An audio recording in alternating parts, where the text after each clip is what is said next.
This is the Chassidic Story Project with Barak Hullman, podcasting from Jerusalem, Israel. You'll never know, you'll never know, you'll never know, you'll never know. Eliyahu HaNavi came back down here to earth on a special mission. And he announced in this certain town that he was at, that anyone who needed a blessing, a bracha, could come to the holy Eliyahu HaNavi and be blessed. Amongst the many people who got in line was one Jew who said, Eliyahu, if only I could learn Torah. My whole life I've been trying to learn Torah, and I'm never able to remember anything. I've sat in the yeshiva, and I've sat in lessons, and I can't seem to grasp anything. Eliyahu said to him, I'll give you a way to learn Torah, on one condition.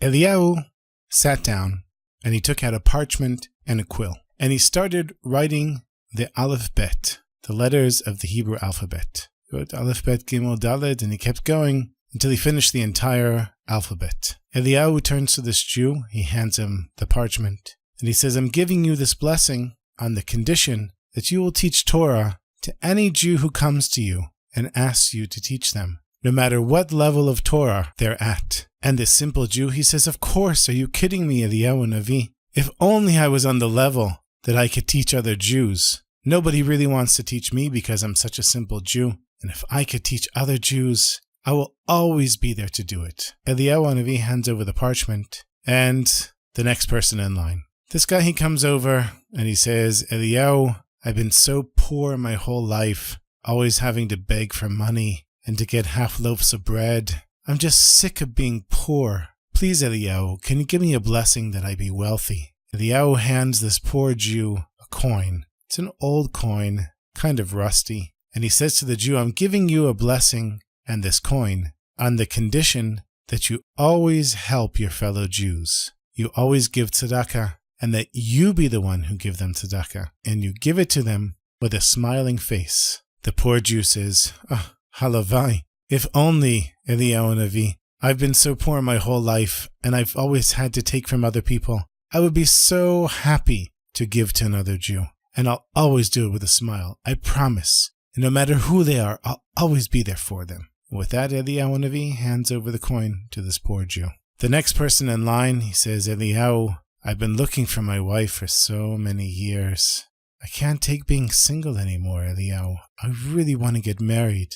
Can you please help me find my wife? Eliyahu says to this Jew, yes, I'll take you to your wife right now, on one condition. The condition is that you always make an effort to have shalom bayit. That you always make an effort to get along with your wife. So this Jew says, Eliyahu, if you just show me my wife, I promise you, I'll always get along with her. So Eliyahu HaNavi gets up and he starts walking with this Jew. And they walk, and they walk, and they walk, until they meet this woman. Eliyahu HaNavi says, I'd like you to meet your wife. And the woman looks at this man, and she looks at Eliyahu HaNavi, and she says, oh, Eliyahu, this is the husband that you promised me. He said, yes, my dear, this is your husband. And with that, Eliyahu HaNavi closes up shop, and he leaves town. He comes back a year later to see what's going on.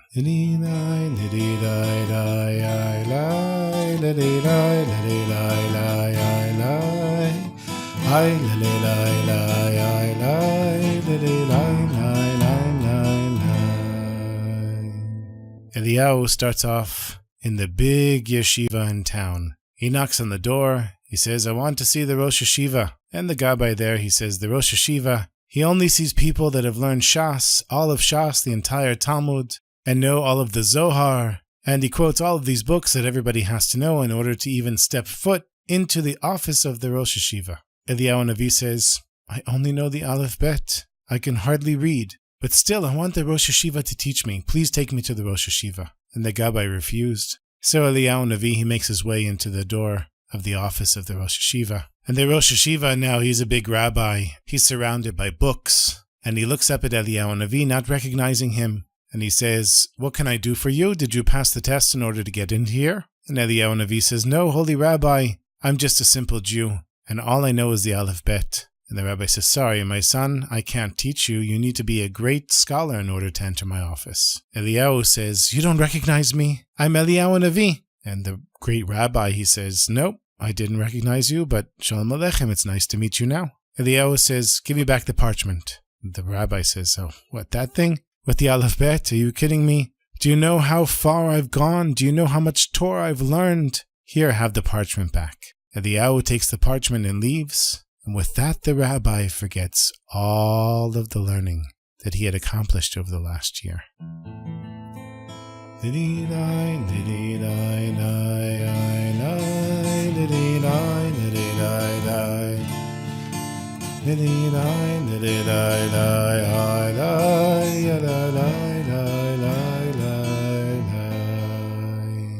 Eliyahu goes to the wealthiest man in town, and he lives in this magnificent mansion. He gets to the front door and he sees there's a sign. The sign says beggars to the back. But Eliyahu, he knocks on the front door. He knocks and knocks and knocks until eventually the butler answers, and he looks at this poor man and he says, didn't you read the sign? Beggars in the back. Eliyahu HaNavi said, nope, I insist on meeting the Baal Habayit, the master of the house. And the butler looks at him and says, I told you, beggars in the back. Get in the back before I call the police. So Eliyahu HaNavi goes towards the back and he's given a half a coin and a half a loaf of bread. And he says, I want to meet the master of the house. And the guy who's distributing the money and the bread, he said, nope, the master of the house doesn't meet anybody. He is too busy. Eliyahu HaNavi insisted and he made a big ruckus till eventually the master of the house came down.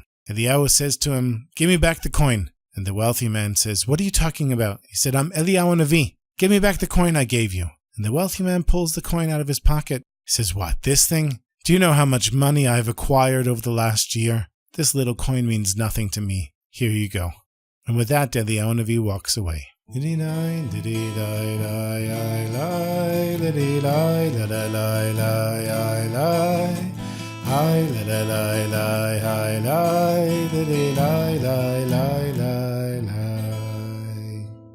Eliyahu HaNavi walks down this long path deep into the forest until he gets all the way to the end of town and past the end of town, and he finds this little shack, this rundown house, and in it is the couple that he set up. He gets there disguised as somebody who they didn't recognize. The wife says to her husband, my dear, look, we finally have a guest. Let's go slaughter the goat. And the husband says, what are you talking about, the goat? We can't slaughter the goat.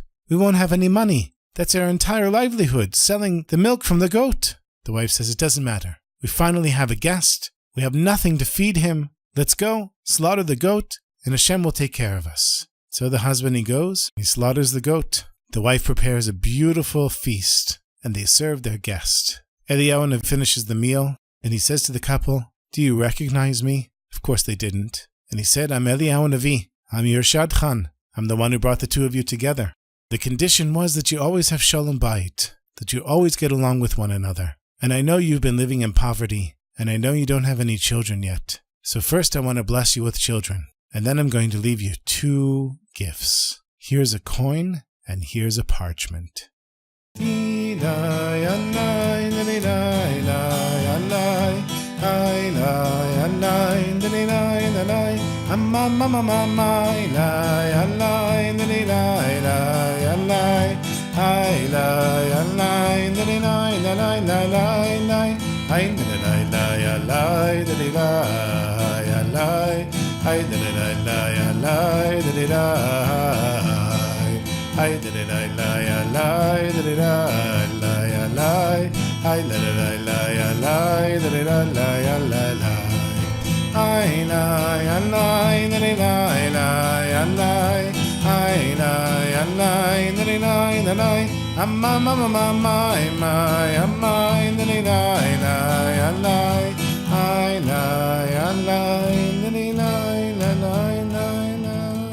Thanks for listening, my sweetest friends. I have great news for you. I have another podcast. It's called Jewish People and Ideas, Conversations with Jewish Thought Leaders. And I'll give you a preview right now.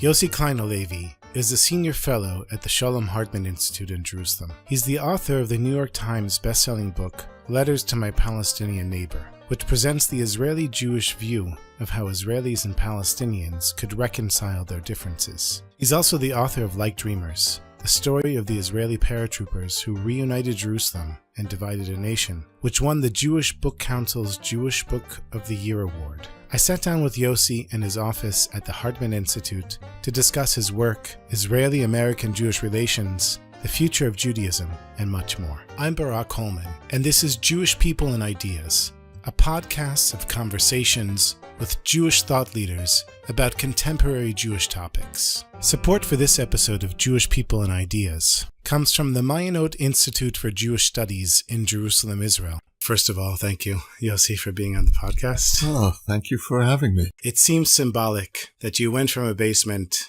in Brooklyn to the last house in French Hill, and you went from being a Kahana supporter to the author of Letters to My Palestinian Neighbor. How did you go from one to the other? Well, what's interesting, though, is that the basement that I lived in, I was in my parents' house in Borough Park, and I had the basement. Our house was on 44th Street between 8th and 9th Avenue.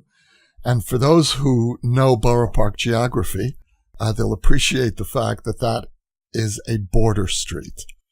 And 8th Avenue was then, and still as far as I know is today, the dividing line between Jewish Borough Park and whatever else is beyond Jewish Borough Park, which we growing up had no interest in. You know, whatever was extraneous to Jews was not of interest. But at a certain point, I did become curious. And I wanted to know, you know, what actually lies beyond the river Sambation that kind of surrounded Borough Park like a moat. And I was afraid of the non-Jewish world, but also very curious. And the fact that I lived on a border street and live on a border in a border building today, where literally the last row of houses of Jerusalem outside my porch on the next hill begins. It's hard to know what to call it because it's still technically the Jerusalem municipality, but it isn't. It's really no man's land. And beyond that is the Palestinian Authority, and beyond that is the Kingdom of Jordan. So from my porch, I can see literally three political entities. I see the sovereign state of Israel, which ends more or less outside my apartment. I see the Palestinian Authority, and then I see the Kingdom of Jordan, and it's all within a 15-minute drive. And at night, I see the lights of Jordan. So living on a border I've always been a citizen of the border. And that's really the place that the geographical space reflects the space that I suppose I'm most comfortable being in. And it's not a comfortable place to be, but any other place is even less comfortable for me. So I think that a good starting point in trying to figure out what led from my very insular, xenophobic childhood, growing up as the son of a Holocaust survivor and really looking at the world through my father's eyes and considering myself a kind of a vicarious survivor, a contemporary with my father, which is how my father raised me. And to go from there and to seeing all non-Jews as, if not active enemies, at least threats to my life today of really trying to reach out across very difficult borders, including the border that I live on. I think the first step is curiosity. And curiosity is a very dangerous, even subversive act, because you're not supposed to be curious about anything that's outside your Dalet Amot. Why you're not supposed to be curious? If you're being raised in a certain environment whose whole purpose is to keep you locked in that world, then curiosity is the original sin. Curiosity is the most dangerous impulse. And so the idea in any fundamentalist world, whether it's religious or political, I didn't grow up in a fundamentalist religious home. I grew up in an Orthodox home, but it was quite open and modern, as they used to call it. And, but I very much imposed on myself a kind of fundamentalist politics.